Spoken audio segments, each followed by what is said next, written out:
안녕하세요. 오늘도 오랜만에 이 자리에 서게 되었는데요. 오늘 이 시간은 항상 생각하지만 이제 설교라기보다 제 안의 이야기를 조금 정리하고 싶은 마음으로 준비를 했고요. 그냥 요즘에 저에게 가장 해주고 싶은 말을 좀 여러분 앞에서 꺼내보는 자리라고 좀 생각을 해서 준비를 하게 되었습니다.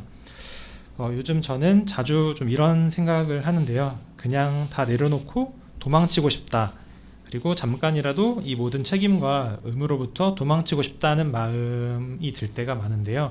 혹시 여러분들은 이 모든 것으로부터 좀 도망치고 싶다 혹은 좀 사라지고 싶다라는 생각을 해보신 적이 있으신가요?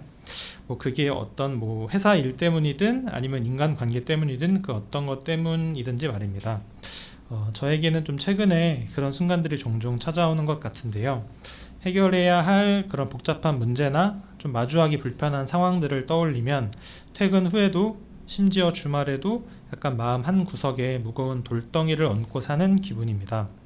분명히 몸은 집에서 쉬고 있는데 정신은 여전히 그 문제의 한복판에 남아있는 기분, 그리고 이제 월요일이 다가올수록 찾아오는 그런 무력감, 그런 것들을 마음이 들 때가 많은데, 어떻게 보면 사실 세상 사는 많은 직장인뿐만 아니라 모든 사람들이 이런 마음을 느낄 수도 있을 것 같은데요.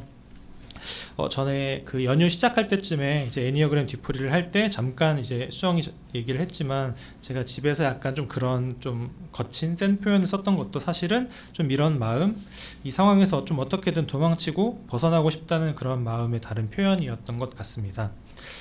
그래서 이 공동체 설교를 준비하면서 어떤 말씀을 해야 할까 하다가 자연스럽게 좀 성경에서 가장 유명한 도망자라고 할 수 있는 요나라는 인물이 떠올랐습니다. 어릴 적 좀 주일학교에서 들었던 요나는 그냥 물고기 뱃속에 들어간 신기한 이야기의 주인공이었는데, 다시 요나를 보다 보니 그런 이제 도망쳤던 부분들에 대해서 좀 다시 한번 바라보게 되었습니다. 요나서는 우리에게 너무나 익숙한 이야기고 스토리인데요. 하나님께서 요나에게 니느웨로 가서 그들에게 이제 회개의 메시지를 전하라고 하셨고, 근데 요나는 이에 거부하고 거절하고 그 반대 방향인 다시스로 가는 배에 올라타게 됩니다. 예전에는 그 요나를 보면서 이게 불순종의 아이콘처럼 그렇게 좀 쉽게 생각을 했던 것 같은데요. 근데 약간 제 상황에서 요나를 다시 보게 되니까 그 요나의 마음과 행동에 조금 더 공감하게 되었습니다. 요나가 왜 그토록 니느웨에 가서 그 일을 하기 싫어했을까를 생각을 해보면 아마 여러 이유가 있었겠지만, 또 찾아보니까 그 니느웨라는 도시, 그 아수르라는 국가 자체가 이스라엘의 아주 적이었고, 그런 부분 때문에 그들이 뭔가 구원을 받는 게 마음에 들지 않아서 있을 수도 있겠지만, 제가 드는 생각은 그가 너무나 그냥 거기 가서 그 일을 하는 게 두려웠을 것 같다는 생각이 듭니다. 찾아보니까 그런 니느웨가 그 당시에 잔인하고 포악하기로 좀 유명하다라는 말도 있었는데요. 그런 곳에 가서 혼자 무언가를 외쳐야 한다는 것, 거기서 당신들 죄를 지었으니 멸망한다 라고 회개하라라고 전하는 것 자체가 그냥 단순히 어려운 느낌이 아니라 약간 목숨을 건 공포처럼 느껴졌을 수도 있을 것 같습니다. 좀 생각만으로도 되게 힘들고 버거운 일이었을 수 있을 것 같습니다. 그러면서 제 삶의 그런 비슷한 니느웨 같은 게 무엇일까 좀 돌아보게 되었습니다. 제가 그 위에서 말했던 것처럼 저는 최근에 회사에서 좀 어려운 프로젝트나 좀 불편한 관계나 이런 것들에 대해서 그런 또 책임을 져야 되는 상황 같은 것들이 되게 부담스럽게 느껴지고 좀 도망치고 싶게 느껴지는 저의 니느웨였던 것 같습니다. 그래서 한번 설교가 끝나고 나서 혹시 여러분들이 각자의 마음속에 있는 최근에 경험했던, 아니 최근에 생각이 드는 니느웨 같은 곳이 있었는지 각자 나눠주셔도 좋을 것 같습니다. 그리고 그 니느웨를 좀 피하고 싶을 때, 도망치고 싶을 때 저는 어디로 도망치고 있을까도 한번 생각해 봤습니다. 저는 주로 상상 속으로 좀 도망치는 것 같은데요. 로또에 당첨돼서 멋지게 좀 사직서를 던지는 상상이라든지, 좀 때로는 좀 바쁘게 다른 일들에 몰입을 하고 다른 일을 만들어서 좀 중요한 문제를 좀 생각할 틈을 주지 않는 것, 좀 회피하는 것, 좀 그런 것이 저의 좀 도피 방식이었던 것 같습니다. 그래서 만약 혹시 여러분이 생각하시기에 그런 도망치고 싶은 일이 있었을 때 또 어떻게 좀 회피하시고 좀 어떻게 해결하려고 하셨는지도 혹시 나눠주시면 또 좋을 것 같습니다.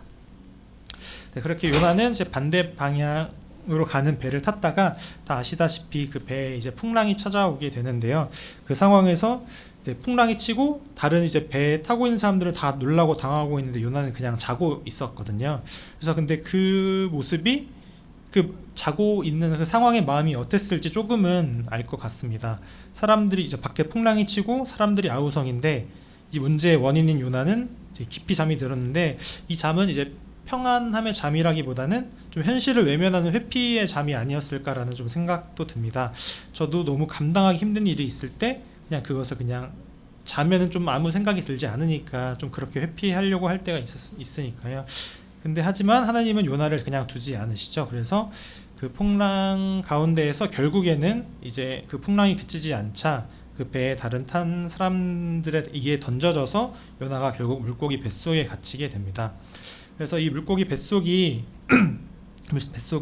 세상과 완전히 단절된 고독한 공간이었고 더 이상 도망칠 수 있는 곳도 없고 다른 어떤 방법도 없는 공간에 이제 요나가 다시 들어가게 되는데요. 거기서 요나는 오직 자기 자신과 그리고 하나님과 대면할 수밖에 없는 장소가 바로 물고기 뱃속이라는 생각이 들었습니다.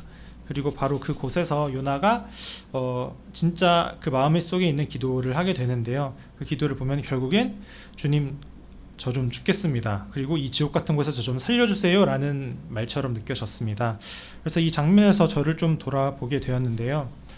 제가 이렇게 뭐 개인적으로 뭐 힘든 상황이 있다고 해서 이런 마음들을 이런 상황들을 하나님께 좀 솔직하게 고백한 적이 있었나라는 좀 생각도 들더라고요. 그럴 때 그냥 기도를 한다고 하면 뭐 하나님 저에게 지혜를 주세요, 아니면 뭐 이 상황을 잘 이겨낼 힘을 주세요 같이 좀 포장된 언어들로 마치 모범 답안을 제출하고 있듯 말하고 있진 않았나 좀 생각이 들었습니다.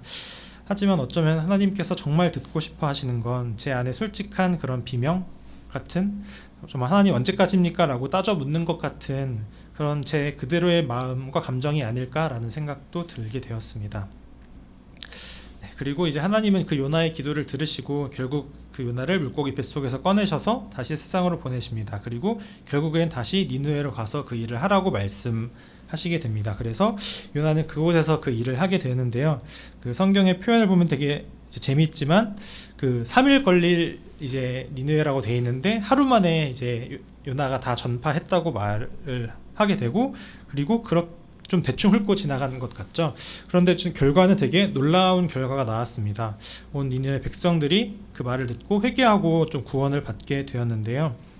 이 부분도 읽으면서 또 쓰는 생각은 내가 완벽하게 좀 준비되지 않아도, 근데 또 내 마음이 온전하지 않아도 내가 두려워했던 일과 순간들이 좀 수월하게 지나가야 되는 순간들이 또 떠올랐습니다.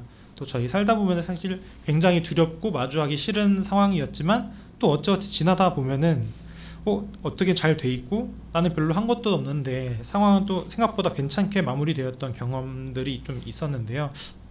또 그런 장면하고도 좀 비슷하게 좀 겹쳐졌고요. 그리고 그 이어서 있는 장면도 좀 솔직한 요나의 마음을 볼 수 있었습니다. 요나는 그런 니느웨의 회개를 보고도 하나님께 좀 화를 내는 장면이 나옵니다. 그래서 하나님, 내가 이럴 줄 알았다. 왜 저들을 용서해 주시냐? 왜 저를 이 고생 시키셨냐라고 하는데요. 그래서 이런 요나의 모습도 사실 제 마음하고도 좀 겹쳐 보이는 부분이 있었습니다. 좀 약간 심술궂은 마음이 저도 그럴 때가 있거든요. 정말 마주하기 싫었던 일을 좀 억지로 마주하고, 근데 또 막상 그 일이 잘 해결되고 나면 안도함도 들지만 묘하게 좀 심술 같은 마음도 듭니다. 그래서 이럴 거면 왜 그렇게 내가 쫄았지? 아니면 왜 그렇게 나를 두려워하게 했지? 그냥 좀 처음부터 쉽게 했으면 안 됐나라고 좀 생각을 하게 되는데, 그런 심술궂은 그 요나의 마음과 그런 행동 속에서도 좀 제 모습이 좀 비쳐 보였던 것 같습니다. 그래서 요나의 전체 스토리는 좀 이렇게 마무리되는데요. 저도 이야기를 이제 마무리하려고 합니다. 이제 당장 오늘일 수도 있고 또 언젠가일 수도 있지만 저와 또 여러분이 좀 각자에서 좀 도망치고 싶은 니느웨 같은 상황을 맞닥뜨리게 될 수도 있습니다. 또 도망치고 싶은 마음을 느낄 수도 있습니다. 또 저도 이제 그런 마음을 또 다시 들 수도 있을 것 같은데요. 때로는 그런 상황이 있을 때 또 도망치기도 하고 넘어져도 된다고 말씀드리고 싶습니다. 그리고 그런 도망치고 있는 상황이나 마음 자체를 우리가 너무 두려워하고 겁낼 필요가 없다고 생각합니다. 그만큼 우리가 좀 지쳐있고 또 두렵다는 솔직한 신호가 될 수 있다고 생각합니다. 하지만 오늘 요나서 말씀을 보면서 저부터도 좀 이것 하나는 좀 기억하려고 하는데요. 내가 어디로 도망치든 또 얼마나 깊은 곳에 숨어있든 이제 나를 향한 하나님의 사랑과 관심은 멈추지 않는다는 사실, 그리고 나를 포기하지 않는 그 사랑이 있다는 것을 좀 저부터도 잊지 않고 기억하려고 합니다. 내 힘으로는 아무것도 할 수 없는 그런 물고기 뱃속 같은 순간에서라도 주님을 찾을 때 주님은 반드시 저희를 찾아오셔서 건져 올리시고 또 두 번째, 세 번째 기회를 주시는 분이라는 사실을 저부터도 다시 한번 기억하려고 합니다. 이번 주 한 주도 또 어떤 그 다음에 일이 있어도 각자 삶에서 좀 피하고 싶은 니느웨 같은 상황이 있을 때 잠시 멈춰 서서 도망치려고 하는 저희를 찾아오시고 붙드시는 그 하나님의 신실한 사랑을 떠올려 보시고 또 경험할 수 있는 저와 여러분이 됐으면 좋겠습니다. 네, 이것으로 말씀 마치겠습니다. 들어주셔서 감사합니다.